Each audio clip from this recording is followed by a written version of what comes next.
Hello everybody, this is John from DroidDog.com, and in this video I will be comparing and contrasting Google TV with Apple TV.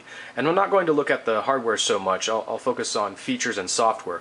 But I do think it's useful to take a look at the controllers from the start here, because this is pretty much what the remainder of the video is going to be about. On the left we have Google TV. This is Logitech's Harmony remote for Android devices running on my Evo. And you see lots of features, lots of options, but it's a little rough around the edges, and maybe you could call it unfinished. On the right we have simple, elegant, beautiful, but there's not as much to it.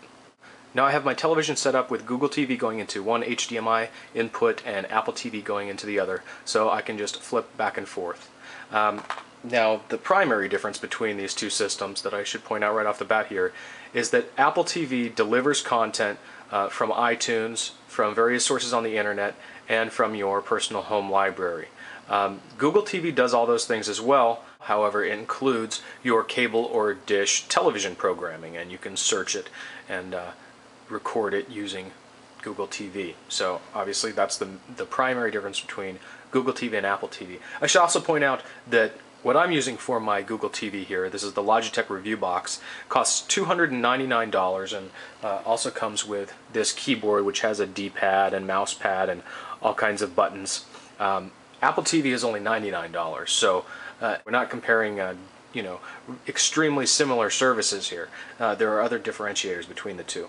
But let's start back on Apple TV.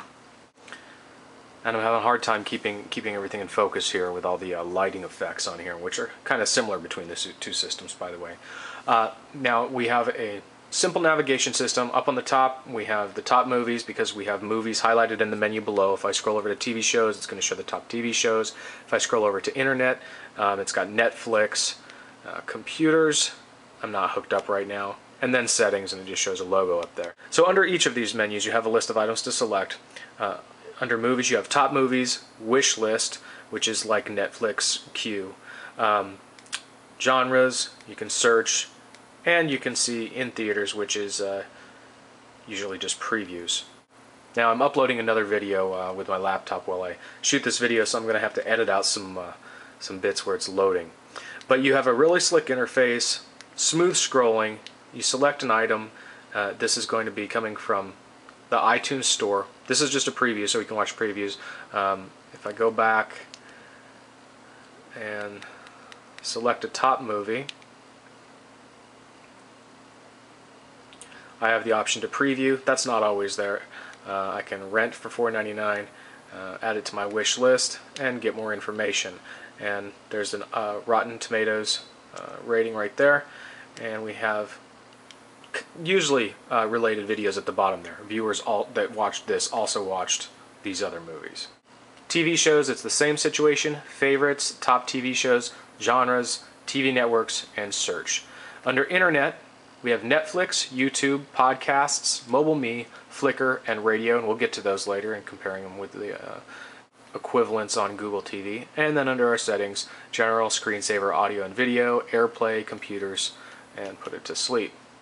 Coming back to Google TV, you still have a pretty clean interface for your primary options, although because there's so much more with Google TV, it can feel a bit cluttered in comparison with Apple TV.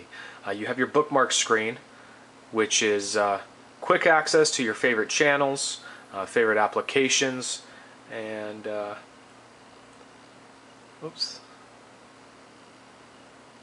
Then of course you have the applications menu, which Apple TV doesn't have at this point in terms of. And then you have the applications menu, where you have full web surfing, Netflix. You also have Pandora, settings, television, Twitter. So there's a couple little bonuses here that you're not going to find on Apple TV for the applications. For Spotlight, these are, you know, channels, websites, content that they're pushing, and you don't really see this kind of thing on Apple TV with you know, media sites that have been picked up, created either some sort of portal on their website that makes it friendly, or they choose ones that already work well. And let's just take a quick look at the Onion and I'll show you what this is like.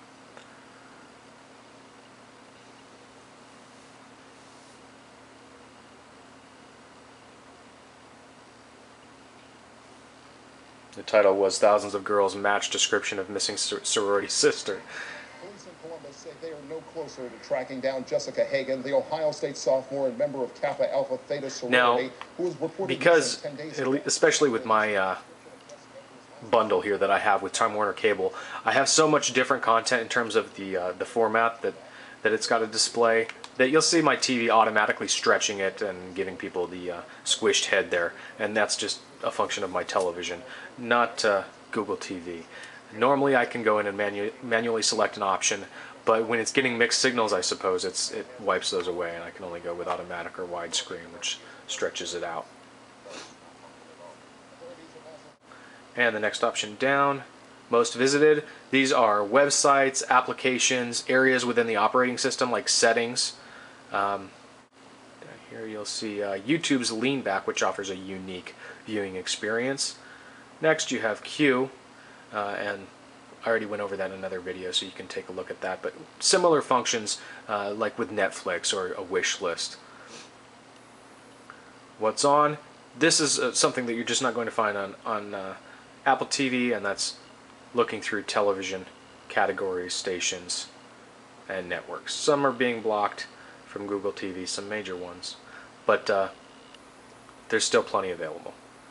And Amazon Video on Demand. So since Google does not have an equivalent to the iTunes Store, basically they've been using the Amazon MP3 Store and Amazon Video on Demand to fill that gap, but without a dedicated application, it doesn't measure up. Got to be honest there. I know I'm going to have a lot of Android fanboys that take issue with that, but that's just the reality of the situation from my perspective. So here when you select Amazon Video on Demand, you have the top movies, top TV, new releases, movies you can buy.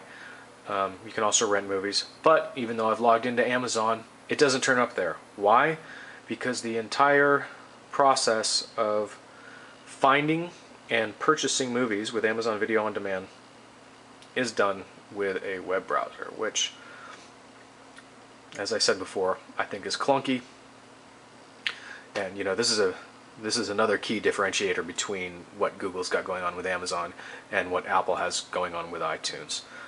This, I really hope, is taken care of before too long. I've been saying that just about the Android platform too, that Amazon would have something better in place. But it is functional. I can use my video library by clicking that link there. Just stay logged in, and I can click a movie. Oops, a little jittery here with my Harmony app.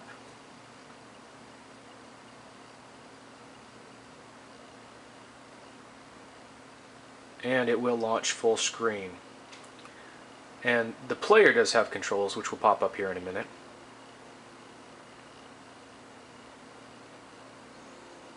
And I can go to my video library, close the player, play and pause, and jump around in time there. If I click the video library, and you might notice that's not the highest quality video, but even though it does say I have a full connection. If I click the video library link, it just goes right back to the website. Let's go back home here, and I'll take a peek at Netflix and YouTube, and then we'll go check those out on Apple TV. So Netflix, this is one of those applications that's, you know, a bare bones minimalist entry into the platform, and I hope to see updates very soon, because as of right now, unless I'm missing something that's, you know, hidden in a really unintuitive way, all you have here is access to your instant queue. You can't search movies, you can't add new movies to the queue. You've got to add them, you know, via the website or your PS3 or Apple TV or your phone or whatever. So, you know, it works, but it's just really just barely enough to get by. Again, I'm uploading a video here, but I want you to see what this looks like.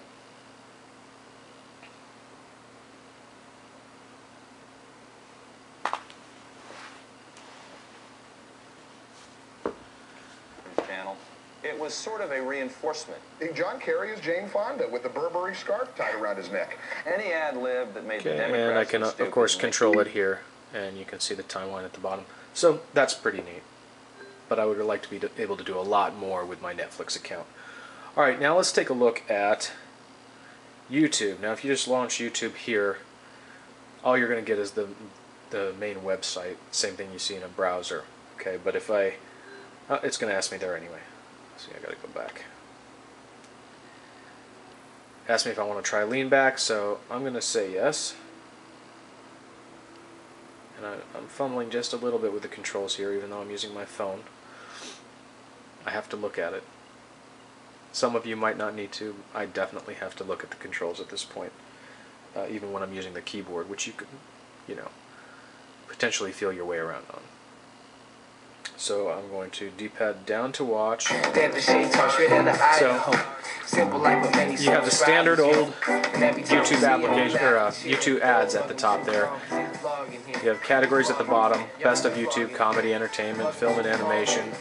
So if I tap down into there, I can scroll through those, and I'm going to select gaming.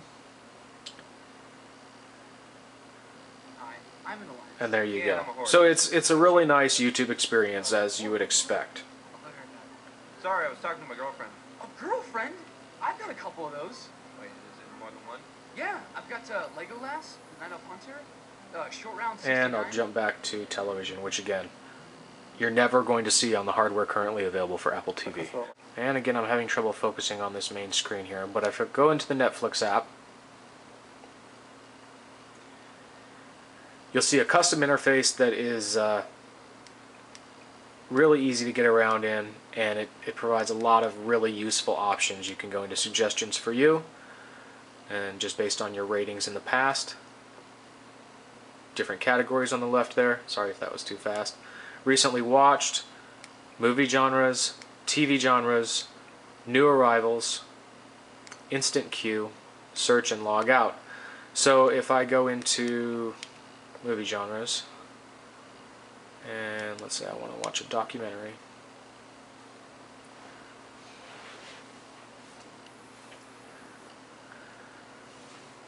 You'll see suggestions for you at the top, new arrivals, social and cultural documentaries, historical documentaries, political, it goes on and on.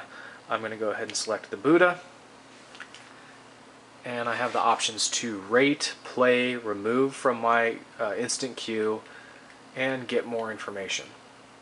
So you can see that the Netflix, at least the Netflix implementation, is far more robust than what you see on Google TV. And if I click play,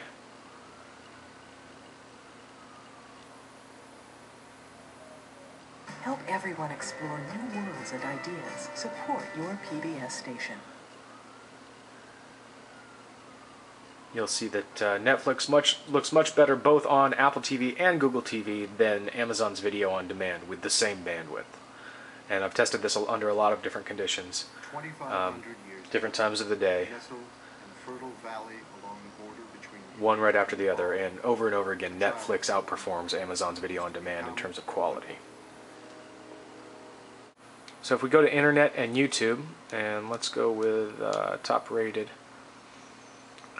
Navigating YouTube on Apple TV is very simple, more so than on Google TV. You can see up at the top there, I can select today's top rated, this week's top rated, or all-time top rated, and we'll go ahead and watch this one by Mystery Guitar Man. Now in terms of the quality of the video, it's not fair to compare this with what we saw on Google TV because this dude has like crazy film equipment. But I'll give you an idea of what you can do here, bouncing around the timeline, which you can do in Google TV, but it's not as clean and simple. And if I hit the menu key on the Apple TV remote, which doubles as a sort of back key, I'm taken to the screen that I would see if I had watched the video all the way through. You see the faded video, it's a little blurry there in the background, and you've got related videos. You can resume, go into options, see other videos by Mystery Guitar Man. So this is definitely more elegant a solution than we're seeing on Google TV at this point. I think lean back is a cool idea. Personally, I find it just a little bit awkward. I find myself using the mouse more than the D-pad, which is not, I don't think, what Google intends with YouTube lean back. So I'm waiting for some updates. This is a good start. But where we stand right now, YouTube and Netflix apps are much better on Apple TV, I would say. Now, I'm not going to compare sharing your personal media between your computer and your television on Google TV and Apple TV because that's a whole video on its own, that subject. But I wanted to give you just a brief overview of the interfaces and a couple of features, mainly YouTube and Netflix, and point out the differences and hopefully give you guys an idea of what the key differentiators are between these two systems.